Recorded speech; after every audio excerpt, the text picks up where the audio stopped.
रसूल करीम सल्लल्लाहु ताला अलैहि वसल्लम 1,24,000 साहाबा इकराम के निये जखन गदीर घुम नामक स्थाने आसलेन रसूलुल्लाह सल्लल्लाहु ताला अलैहि वसल्लम सबाइके बोललेन তোমরা যারা সামনে অগ্রসর হয়েছো তারা পিছনের দিকে চলে আসো আর যারা পিছনে আছে তাদের জন্য রাসূলুল্লাহ অপেক্ষা করলেন।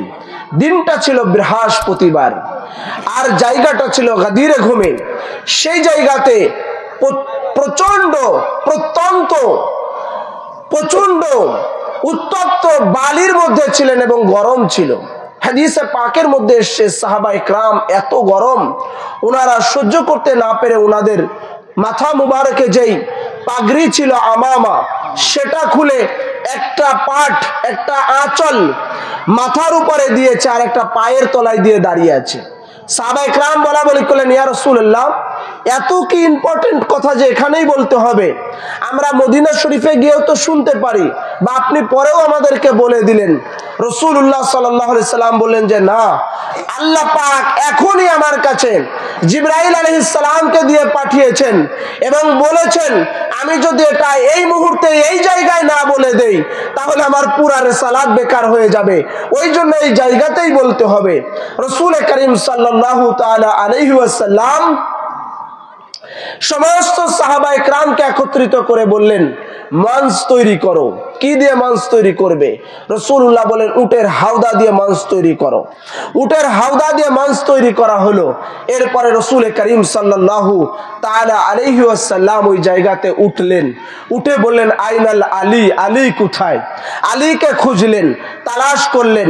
হযরত আলী শেরে খুদা হায়দারে কাররার তিনি আসলেন, বললেন যে তোমরা কি আমাকে চিনো, আমাকে জানো? সবাই বলল ক্বালু বালা ইয়া রাসূলুল্লাহ, বেশক নিঃসন্দেহে। এবং রাসূল করিম সাল্লাল্লাহু আলাইহি ওয়াসাল্লাম জিজ্ঞাসা করলেন তোমরা কি আমাকে মুহাব্বত করো তোমাদের সমস্ত কিছু থেকে?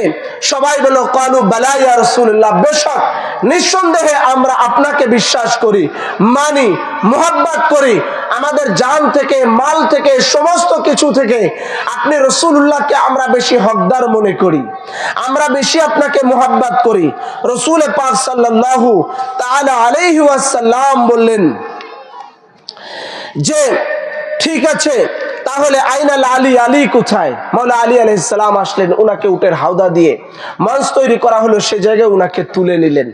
এরপরে রাসূলুল্লাহ মাওলা আলীর হাত উঁচু করে ধরে বললেন, রাসূলুল্লাহ সাল্লাল্লাহু আলাইহি সাল্লাম বলেন লাম্মা নাযালাত বি গাদির গুম আখাযা বিয়াদি আলীজান ফাকালা আলাস্তুম তা'লামুনা আন্নী আওলা বিল মুমিনিনা মিন আনফুসিহিম।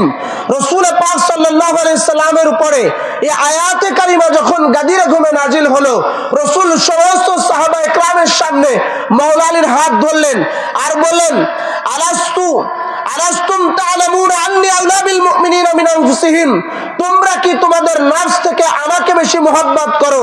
ক্বালু বালা, সবাই বলল নিঃসন্দেহে ইয়া রাসূলুল্লাহ। ক্বালা আলাস্তুম তা'লামুনা আন্নী আওলা বিকুল্লি মুমিনিনা মিন আনফুসিহিম, সবাই বলল তোমরা কি তোমাদের প্রত্যেকের নফস থেকে আমাকে বেশি ভালোবাসো? তখন আবার সব সাহাবা বলল ইয়া রাসূলুল্লাহ নিঃসন্দেহে। রাসূল তখন বললেন ফাকালা আল্লাহুম্মা মান কুনতু মাওলাহু ফাআলিকুম মাওলা আল্লাহুম্মা ওয়ালিমান ওয়ালাহু ওয়া আদামান আদাহু ফাকিলা ওয়ামার بعد ذلك فقال له هنيئا لك يا ابن ابي طالب اصبحت وامسيت مولاي كل المؤمنين والمؤمنات। রাসূল করিম সাল্লাল্লাহু আলাইহি ওয়াসাল্লাম এই ওয়াদা নেওয়ার পরে বললেন আমি যার মাওলা আলী তার মাওলা, আর আল্লাহ তাআলা আমাকে এই নির্দেশই করেছেন, এটাই নাজিল করেছেন আলীর বেলায়েতের এলান যেন আমি করে দিই, এলানে বেলায়েতে আলী ইবনে আবি তালিব, এটা যেন আমি ঘোষণা করে দেই যে আমার পরে আলী হচ্ছে মাওলা, আমার পরে আলী হচ্ছে অভিভাবক, আমার পরে আলী হচ্ছে নেতা, আমার পরে আলী হচ্ছে গার্জিয়ান, আমার পরে আলী হচ্ছে তোমাদের অভিভাবক, এটা যেন আমি বলে দেই। আল্লাহ পাক আমাকে নির্দেশ করেছেন। রাসূল করিম সাল্লাল্লাহু আলাইহি ওয়াসাল্লাম ওনার উপরে যে আল্লাহ তাআলা তাকিদ করলেন সেটা আর কিছু না, ইলানে ওয়ালায়াতে আলী ইবনে আবি তালিবের এলান করলেন। যার কারণে রাসূল বললেন, তিরমিজি শরীফ দ্বিতীয় খণ্ড 213 পৃষ্ঠা, দারুল উলুম দেওবন্দ প্রিন্ট, রাসূল বলেন, মৌলা আলীর হাত উঁচু করে ধরে, মান কুনতু মাওলাহু ফাহাদা আলিয়্যুম মাওলা, मैं जिसका मौला हो আলী उसका मौला हो, আমি যার যার মাওলা, আজ থেকে আনার পরে এই আলীও তার তার মাওলা আছে।